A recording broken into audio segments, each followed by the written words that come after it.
ఉద్యోగం జీవితంలో ఒక చిన్న భాగం. జీవితమే ఉద్యోగం కాదు. చాలామంది ఉద్యోగం కోసం బతికేస్తూ ఉంటారు. అవును. పిల్లలతో మాట్లాడే సమయం ఉండదు. భార్యాభర్తల మధ్య సమయం ఉండదు.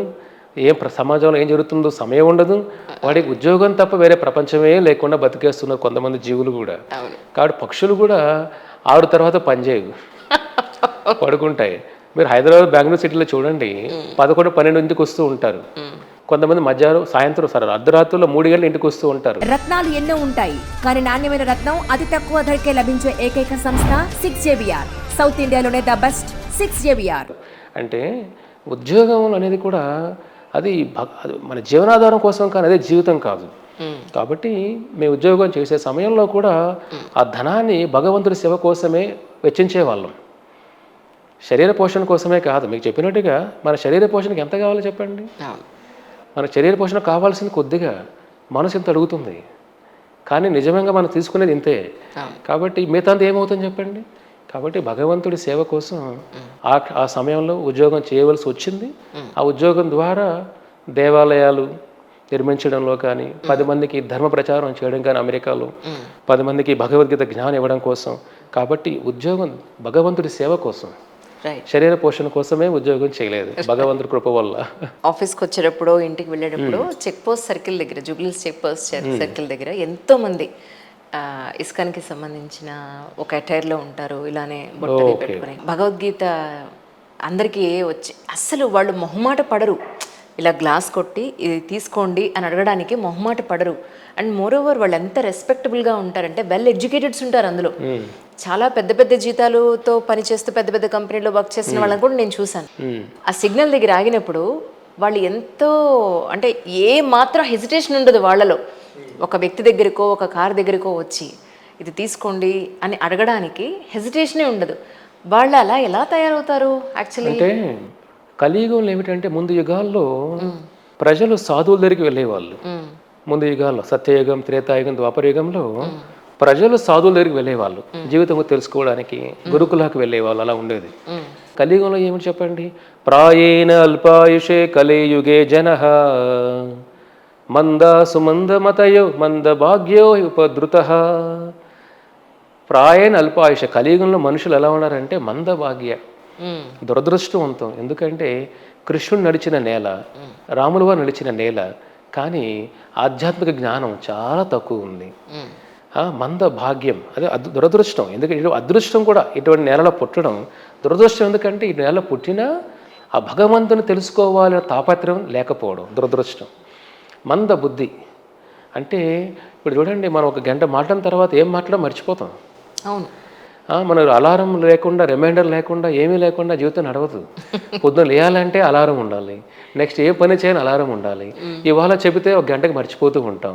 సో ఇవన్నీ మతిమరుపు కలియుగం చాలా ఎక్కువగా ఉంటుంది. అవునా? మంద బుద్ధి. ముందు యుగాల్లో గురువు గారు మాట్లాడుతూ ఉంటే అందరూ వినేవాళ్ళు, విని నేర్చుకునే వాళ్ళు అంతే. బుక్కులు రాయడం ఇవన్నీ ఉండేది కాదు ముందు యుగాల్లో. ముఖ్య లక్షణాల్లో కలియుగాల్లో మంద బుద్ధి, మంద భాగ్యం, మంద బుద్ధి, మతిమరుపు అంటే అంటే మన జ్ఞాపక శక్తి చాలా తక్కువ. చూడండి, సంస్కృతం చదవగలుగుతామా? చదవలేం. శ్లోకాలు నేర్చుకోగలుగుతామా? నేర్చుకోలేం. క్లాసులో వినదే ఏపీ చదివితే మర్చిపోతున్నాయి మనం. చెప్పండి, ఇంకా జీవితంలో గొప్ప గొప్ప ఏం నేర్చుకుంటాం చెప్పండి. అంటే మందబుద్ధి, ప్రతి చిన్న విషయం కూడా మతిమరుపు వచ్చేస్తుంటుంది. ఇప్పుడు చెప్పిన అరగంట తర్వాత ఇప్పుడు భార్యాభర్తల సగం కూడా ఎందుకు వస్తే చెప్పండి, మర్చిపోవడం వల్లే. ఆవిడ ఏదో చెప్తుంది, అరే వచ్చేటప్పుడు నేను పట్టుకోరావయ్యా అంటుంది. అయ్యో నేను మర్చిపోయానే, ఇంటికి వచ్చేస్తాడు. మళ్ళీ అయ్యో రిమైండర్లు యాడ్ చేసుకుంటాడు, మళ్ళీ మర్చిపోతాడు. రిమైండర్ స్నూజ్ చేస్తాడు, మళ్ళీ మర్చిపోతాడు. సో అంటే ఏ ఆశ్రమంలో అయినా కూడా ఇప్పుడున్న జీవితాలు ఎలా ఉందంటే మతి మరుపు. అంటే భగవంతుణ్ణి తెలుసుకోవడంలో చాలా మందబుద్ధి ఉంది, కానీ భౌతిక పరంగా, మాయాపరంగా చాలా యాక్టివ్గా ఉన్నాం మనం.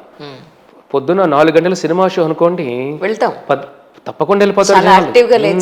అదే 4 గంటలకి మంగళహారతి అయ్యా, భగవంతు ఆరాధన ఉందంటే అయ్యో 4 గంటలకి ఏమిటయ్యా.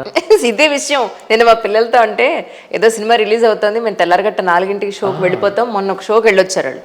వెళ్ళొచ్చి ఇంటికి వచ్చి శుభ్రంగా పడుకున్నారు. నేనన్నా, ఒరే తెల్లారగట్టలు ఏమైనా చదువుకోమంటే మీకు ఎవరికి ఓపిక లేదు, సినిమాకి వెళ్ళడానికి, క్రికెట్ చూడడానికి వీటికి ఓపిక. అమెరికాలో థ్యాంక్స్ గివింగ్ ఉంటుంది, థ్యాంక్స్ గివింగ్ అని ప్రతి సంవత్సరం. ఆహా. మనకి ఇక్కడ దివాళీ, దసరా కొన్ని డీల్స్ ఉంటాయి కదా. అవును అవునవును. అమెరికాలో థ్యాంక్స్ గివింగ్ డీల్స్ అని ఉంటాయి, బ్లాక్ ఫ్రైడే డీల్స్ అంటారు, బ్లాక్ ఫ్రైడే డీల్స్ అనేసి. ఓహో. అక్కడ ఏంటంటే ఆ డీల్స్ షాపుల్లో అంతా అర్ధరాత్రుల్లో ఓపెన్ అయిపోతాయి ఆ డీల్స్తో. అంటే ఇప్పుడు $100 వస్తువు మీకు తక్కువ దొరుకుతుంది అనుకోండి, జనాలు అర్ధరాత్రి నిలబడుకుంటారు చిన్నగా ఉన్నా కూడా. అవునండి, నేను అంటే యూట్యూబ్లో చూసాను ఒకటి. మనకి ఏదైనా ఒక వస్తువు దొరకాలి అంటే దానికోసం మనం త్యాగం చేస్తాం, నిద్ర మానుకుంటాం, అన్నీ చేస్తాం. అదే మనం ఏదైనా మన సుఖం దొరుకుతుందంటే దానికోసం ఎన్నో కష్టమైనా పడుతాం, భక్తి కోసం కష్టపడం. అదే మందబుద్ధి అంటే. తెలియలేని తరం కాదు, తెలివిని దేనికోసం ఉపయోగించాలో దాన్ని ఉపయోగించలేకపోవడం.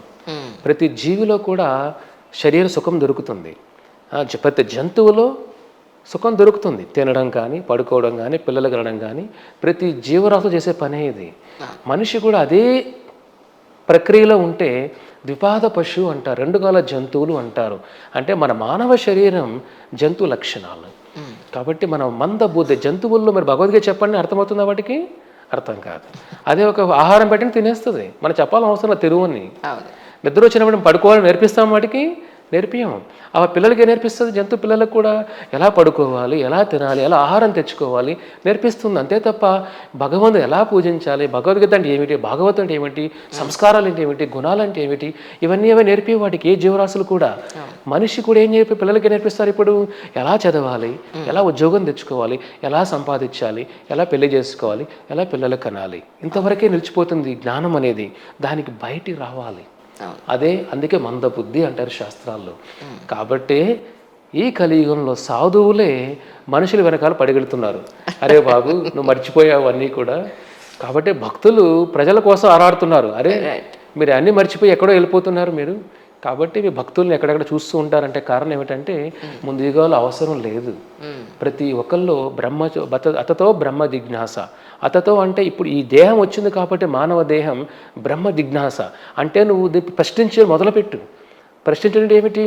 మళ్ళీ మన సమాజంలో సమస్యలే కాదు, జీవన సమస్యలు. పుట్టుకంటే ఏమిటి, చావు అంటే ఏమిటి, ఆత్మ ప్రయాణం ఏమిటి, ఎక్కడికి వెళ్తున్నాం మనం, మన గమ్యం ఏమిటి, చనిపోయిన తర్వాత మనం ఎక్కడికి, ఇవన్నీ కూడా ఈ ప్రశ్నలన్నీ కూడా ప్రశ్నించడానికే భగవంతుడు మనకిచ్చిన జ్ఞానం. అది ఎప్పుడైతే ఆ జ్ఞానం మనం ఉపయోగించట్లేదో, కాబట్టి సాధువులు ఇప్పుడు ఎక్కడ చూసినా మీరు ఇటువంటి మీడియం ద్వారా కానీ, బయట కానీ, సమాజంలో కానీ, బుక్స్ రూపంలో, భగవద్గీత బుక్ రూపంలో కానీ, రకరకాల రూపంలో చాలామంది సాధువులు ప్రయత్నం చేస్తున్నారు మనుషులకి ఈ జ్ఞానం ఇవ్వాలి అని. ఎందుకంటే వాళ్ళలో ఆ జ్ఞానం, ఆ ఆలోచన తక్కువ ఉంది కాబట్టి. కరెక్ట్. కాబట్టి మీరు చాలా భక్తులు చూస్తూ ఉండదు సమాజంలో. అవును.